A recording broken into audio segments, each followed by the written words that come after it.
Évangile de Jésus-Christ selon saint Jean 51-59. En ce temps-là, Jésus disait aux Juifs: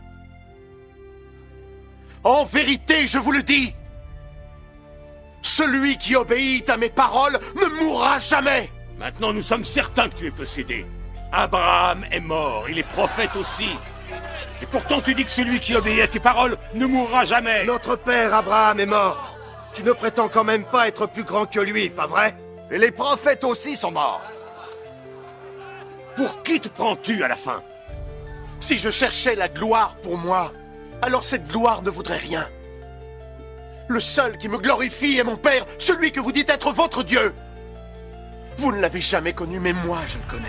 Si je devais nier le connaître, je deviendrais un menteur comme vous, mais moi je le connais et j'obéis à ses paroles. Menteur! Votre père Abraham s'est réjoui à l'idée de voir le jour de ma venue. Qui est-il pour dire ça?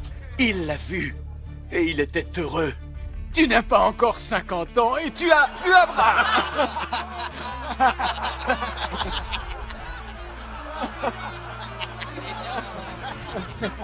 En vérité, je vous le dis.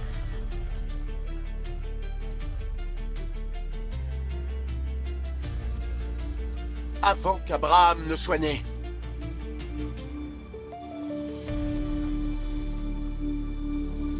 je suis. C'est intolérable. Alors, ils prirent des pierres pour le lapider. Lâchez le restaurateur! Lapidez-le! Lapidez-le! C'est un restaurateur! En retraite! Lâchez le restaurateur! Lapidez-le!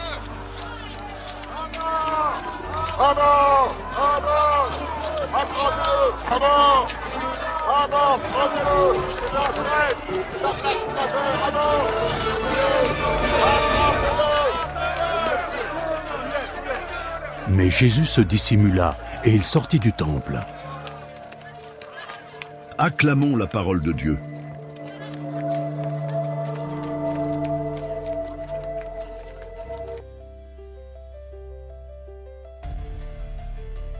Avant qu'Abraham fût, je suis. Jésus révèle son identité divine. Une histoire pour illustrer ce passage. Imagine un jeune homme nommé Samuel qui grandit dans un petit village où tout le monde suit les traditions ancestrales. Un jour, un étranger arrive et commence à enseigner des vérités profondes sur Dieu. Il parle avec une telle autorité que les anciens du village s'indignent et lui demandent: « Qui es-tu pour prétendre mieux connaître Dieu que nos ancêtres ? Nos sages sont morts, nos traditions l'ont traversé les siècles, et toi, tu dis que si nous écoutons ta parole, nous ne mourrons jamais. » L'étranger répond calmement: « Avant même que vos ancêtres aient fondé ce village, avant qu'ils aient reçu leur sagesse, je suis. Le village est en émoi. Certains veulent le faire taire par la force, d'autres commencent à comprendre qu'il n'est pas un homme ordinaire. » Samuel, touché au fond de son cœur, comprend que cet homme n'est pas juste un enseignant, mais qu'il est de la vérité incarnée. Dès lors, il choisit de suivre sa parole et sa vie est transformée. Explication du passage. Dans ce passage de l'évangile de Jean, Jésus révèle son identité divine de manière très directe. Lorsqu'il dit « Avant qu'Abraham fût, moi, je suis », il utilise l'expression « je suis » qui fait référence au nom de Dieu révélé à Moïse dans le buisson ardent. Exode 3, 14. Les Juifs comprennent immédiatement que Jésus s'identifie à Dieu lui-même. C'est pourquoi ils veulent le lapider pour blasphème. Ce passage met en lumière deux points essentiels. 1. Jésus est éternel. Il n'est pas seulement un prophète ou un sage, il est Dieu incarné, existant avant Abraham. Et 2. La vie éternelle vient par sa parole. Garder la parole de Jésus, ce n'est pas seulement l'écouter, c'est la vivre, lui faire confiance et reconnaître qu'il est le chemin, la vérité et la vie. Jean 14, 6. Comment vivre ce passage aujourd'hui? Croire que Jésus est vraiment Dieu. Ce passage nous invite à renouveler notre foi en la divinité du Christ. Il ne s'agit pas d'un simple maître spirituel, mais de celui qui a toujours existé et qui donne la vie éternelle. Gardez sa parole.